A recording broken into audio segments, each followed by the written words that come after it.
जय गुरुदेव मेरे प्यारे साथियों, इंदिरा रावत राजस्थान अजमेर से। कहो साथियों कैसे हो? ईश्वर की दया से अच्छे ही होंगे। प्यारे साथियों, एक साम्राज्य था जिसके अंदर राजा रहता था और राजा के प्रजा और पूरा गांव बसा हुआ था। और उस गांव के बाहर में एक ऋषि रहता था। ऋषि की एक कुटिया थी। तो ऋषि है ना, लोगों को अपने जीवन के उनके जीवन के भाग्य को बताने के लिए बहुत प्रसिद्ध थे, क्योंकि वो जो भी लोगों को बताते थे वो सभी चीजें सच हो जाती थी। और इसीलिए दूर दूर से लोग उनके पास में आते थे और आसपास के सभी गांवों में उनका नाम हो चुका था कि वो बाबा जो भी बताते हैं सही बताते हैं और अपने भाग्य के बारे में जो भी बताते हैं वो हमेशा सच होता है। तो इसी प्रकार वो लोगों का भाग्य बताते रहे और ये टाइम निकलता रहा। धीरे धीरे ये बात राजा तक पहुंची। तो क्यों ना राजा के दिमाग में भी ऐसा आया कि क्यों ना मैं भी उसे यहाँ अपने भाग्य के बारे में पूछूं। तो उन्होंने सिपाहियों को भेजा और उस ऋषि को अपने आश्रम में बुलाने का निमंत्रण दिया। तो सिपाही वहां पे गए और ऋषि को नमस्कार कर बोला कि आपको राजा साहब ने बुलाया है और आपका इंतजार कर रहे हैं राजा जी। तो ऋषि अपना काम निपटा के वहां से रवाना हुए और जैसे ही वो राजमहल में पहुंचे, राजा ने उनका बहुत अच्छे से स्वागत किया और बहुत ही आदर सम्मान दिया और बोला कि मैंने तुम्हारा नाम सुना है, तुम लोगों के भाग्य के बारे में बताते हो और लगभग आप जो भी बताते हो सब कुछ पूरा होता है। तो उन्होंने हाथ जोड़कर बोला कि हाँ राजा साहब, लोग ऐसा ही कहते हैं। तो उन्होंने बोला कि चलो मेरे भाग्य के बारे में बताओ। तो उसने बोला कि पहले मैं आपके भाग्य के अच्छाई के बारे में बताऊं या दुर्भाग्य के बारे में बताऊं। तो राजा ने सोचा कि चलो पहले तो अपने भाग्य का अच्छाई के बारे में ही पूछ लेते हैं। तो वो जैसे ही बैठा और उनके जो उसकी पोथी निकाली और उनके बारे में जानकारी प्राप्त कर उनके बारे में बोलने लगे। तो उनकी बहुत अच्छी अच्छी भाग्य के बारे में बताने लगा कि आपका बहुत ही यश होगा और आपका ये जो राज्य दिनों दिन उन्नति करेगा और खुशहाली आपको खुशहाली होगी और आपको हर तरीके से आपके राज्य धन धान्य से परिपूर्ण हो जाएगा। और इस प्रकार की बहुत अच्छी अच्छी बातें राजा जी को बोली। तो वो बहुत ही खुश हो गया राजा और एक एक अच्छाई के ऊपर उसको बहुत सारी सोने की मोहरें देकर उसको खुश करने लगा। तो इस प्रकार बहुत सारी जब वो भाग्य की बातें पूरी हो गई तो राजा जी ने बोला तो राजा जी बहुत खुश हुए। तो उन पंडित ने ऋषि ने बोला कि अब आपके जो इसके अंदर लिखा हुआ है कुछ दुर्भाग्य की बातें हैं। तो राजा ने बोला कि चलो वो भी बता दो।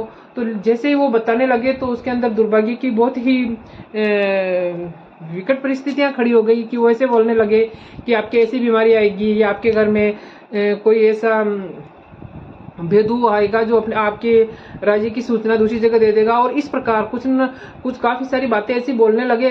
तो ये सुनकर राजा जी की त्योरियां चढ़ गई और वो बहुत ही ज्यादा गुस्सा हो गया।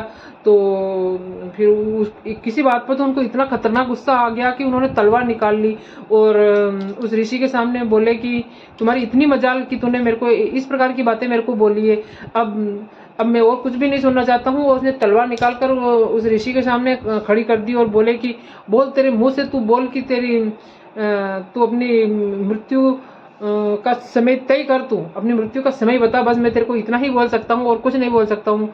तो ऋषि एकदम थोड़ा सा शांत हुआ और थोड़ी देर सोचने के बाद में उसने बोला कि राजा साहब, मेरे को मृत्यु से डर नहीं लगता है, लेकिन मैं इसके अंदर चौघड़िया में देख के मैं बता सकता हूँ कि मेरी मृत्यु होने के 1 घंटे बाद में आपकी मृत्यु भी हो जाएगी। तो ये सुनकर राजा घबरा गया। उसने सोचा कि ये जो भी बोलता है सच ही बोलता है, कहीं अगर ये भी सच हो गया तो फिर मेरी मृत्यु निश्चित ही है। तो उसने ऋषि को बख्श दिया और उसको वो अपने वहीं पे कुटिया के अंदर अच्छी सी कुटिया बनाकर उसको रहने के लिए दिया, क्योंकि उसने सोचा कि किसी भी हालत में ये मरना नहीं चाहिए, क्योंकि ये खुद बोल रहा है कि इसकी मृत्यु के बाद के 1 घंटा बाद में मेरी मृत्यु हो जाएगी। तो उसको और अच्छी तरह से रखने लगा वो। लेकिन इसके अंदर सोचने वाली बात ये है मेरे प्यारे दोस्तों कि अगर ऐसी परिस्थितियों के अंदर इंसान अपना आपा खो बैठता है, अपना दिमाग और बुद्धि काम करना बंद हो जाती है, अगर वो राजा से डर कर अगर ये शब्द नहीं बोलता तो उसकी मृत्यु हो जाती। लेकिन इसीलिए कहा जाता है कि परेशानियों में भी कठिन परेशानियां जब आती है तब भी धैर्य से हमें काम लेना चाहिए और अपने दिमाग और बुद्धि को उपयोग में लेना चाहिए। तो इसी प्रकार ऋषि ने भी उस टाइम संयम से काम लिया और राजा साहब को बोला कि अपने दिमाग का परिचय देते हुए उसने बोला कि मेरी मृत्यु के 1 घंटे बाद में आपकी मृत्यु होगी। तो ये सुनकर राजा के तो होश उड़ गए थे और उसने उसको मृत्युदंड देने की जगह एक तरह से जीवन दान दे दिया। तो मेरे प्यारे साथियों, परेशानियों में घबराना नहीं चाहिए और हमेशा दिमाग को स्थिर रखकर अच्छी दिशा के अंदर सोचना चाहिए और अच्छे निर्णय लेना चाहिए, जिससे कि हमारा कुछ भी नुकसान होने से बच जाता है। तो मेरे प्यारे साथियों, आपको ये छोटी सी कहानी कैसी लगी? अच्छी लगी है तो लाइक कमेंट और शेयर कीजिए। नया है तो मेरे चैनल को सब्सक्राइब कीजिए। जय गुरुदेव।